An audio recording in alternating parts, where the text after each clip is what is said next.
نحمده ونصلي ونسلم على رسوله الكريم أما بعد فأعوذ بالله من الشيطان الرجيم بسم الله الرحمن الرحيم يا أيها الذين آمنوا كتب عليكم الصيام كما كتب على الذين من قبلكم لعلكم تتقون صدق الله العظيم قال رسول الله صلى الله عليه وسلم قال الله تعالى الصوم لي وأنا أجزي به أو أجزى به أو كما قال عليه الصلاة والسلام۔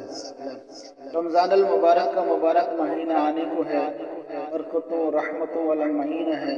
اللہ تعالی ہم سب مسلمانوں کو اس ببرکت مہینے کی فیوز و برکات حاصل کرنے کی توفیق عطا فرمائے۔ وہ جن حضرات نے ابھی تک ہمارا چینل سبسکرائب نہیں کیا وہ چینل کو سبسکرائب کر لیں، ویڈیو کو لائک کریں، شیئر کریں اور بیل آئیکن پر نوٹیفیکیشن کو دبا دیں تاکہ آپ کو ہر نئی آنے والی ویڈیو کا نوٹیفیکیشن مل جائے۔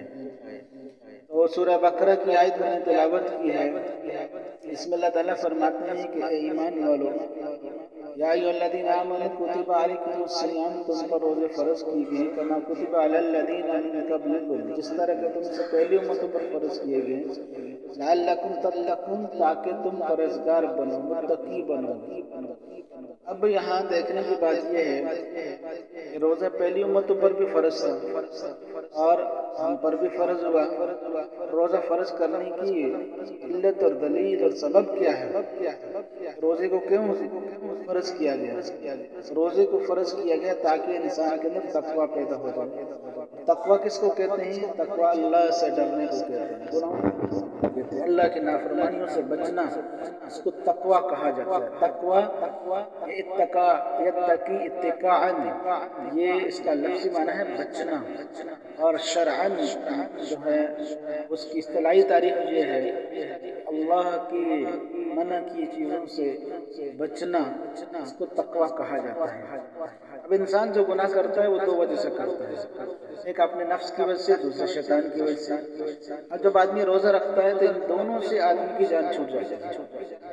اب شیطان تو اس لیے کہ رمضان کے آنے سے پہلے ہی جو سرکش شیاطین ہیں ان کو قید کر کے جکڑ کر سمندر میں پھینک دیا جاتا ہے، اور دوسرا نفس جو ہے جب آدمی کھاتا پیتا ہے تو نفس مضبوط ہوتا ہے، وہ گناہوں پر ابھارنے میں بھی طاقتور ہوتا ہے، لیکن جب نفس کو کھانا پینا نہیں ملے گا نفس کمزور پڑ جاتا ہے، پھر وہ انسان کو گناہ کی طرف مائل کرنے میں کمزور پڑ جاتا ہے۔ اس لیے انسان کے اندر پھر نیکی کا مادہ بڑھ جاتا ہے، میلان بڑھ جاتا ہے۔ آپ نے دیکھا ہوگا کہ رمضان کے اندر اتنے لوگ نماز پڑھتے ہیں جتنے پہلے نہیں پڑھتے تھے، اتنا قرآن پڑھتے جتنا پہلے نہیں پڑھتے تھے، اتنا ذکر کرتے ہیں جتنا پہلے نہیں کرتے تھے۔ اس کی وجہ یہ ہوتی ہے کہ شیطان کے اثرات بھی کم پڑ گئے اور نفس بھی کمزور ہو گیا، اس لیے نیکی کرنا آسان ہو گئی۔ اب جب آدمی پرہیزگار بنے گا تو پرہیزگار کے لیے کیا ہے؟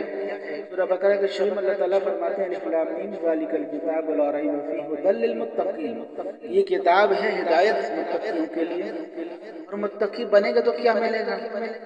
متقی بننے پر دنیا میں بھی ملتا ہے اور آخرت میں بھی ملتا ہے۔ دنیا میں یہ ملتا ہے کہ اللہ تعالیٰ اس کو پاکیزہ زندگی عطا فرماتے ہیں، اطمینان والی، سکون والی اور حیات طیبہ عطا فرماتے ہیں، رزق میں فراوانی عطا فرماتے ہیں۔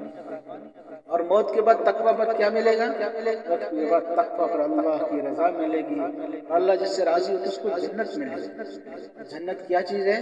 اس کے بارے میں اللہ تعالیٰ نے فرمایا فَمَنْ زُحْزِحَ عَنِ النَّارِ وَأُدْخِلَ الْجَنَّةَ فَقَدْ فَازَ، جو جہنم سے بچ گیا جنت میں داخل ہو گیا یہ کامیاب ہے۔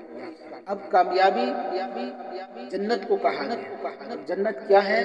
اس قدسی میں اللہ تعالیٰ فرماتے ہیں اعددت للعباد ما لا عین رأت ولا اذن سمعت ولا خطر على قلب بشر، میں نے اپنے نیک بندوں کے لیے اس سے نعمتیں تیار کر رکھی ہیں کسی آنکھ نے دیکھی نہیں، کسی کان نے سنی نہیں، کسی کے دل پر ان کا خیال بھی نہیں گزرا کہ کتنی اعلیٰ زبردست نعمتیں میں نے ان کے لیے بنا کر رکھی ہیں۔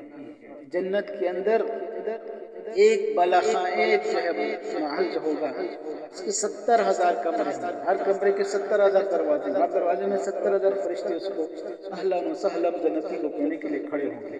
اس سے آپ اندازہ فرمائیں کہ وہ محل کتنا بڑا ہوگا، دروازہ کتنا بڑا، وہ کمرہ کتنا بڑا، وہ محل کتنا بڑا ہوگا۔ اس لیے اب یہ جنت ملے گی، نعمتوں والا گھر ملے گا، اس کو جو کامیاب ہوگا. اور کامیابی جنت کو کہا گیا ہے، اور جنت ملے گی وہ تقویٰ پر. تقویٰ حاصل ہوگا وہ روزے سے. اس لیے ہم اللہ سے دعا کریں اللہ ہمیں اس رمضان مبارک کی صحیح قدر کرنے کی توفیق عطا فرمائے، اور خوب اہتمام سے رمضان کے اندر عبادت کرنے کی اور اپنے احکامات کو حضور صلی اللہ علیہ وسلم سے مبارک طریقوں کو پورا کرنے کی توفیق عطا فرمائے، تاکہ جیسے حق ہے کہ رمضان سے فائدہ حاصل کرے ایسا ہم فائدہ حاصل کر سکیں.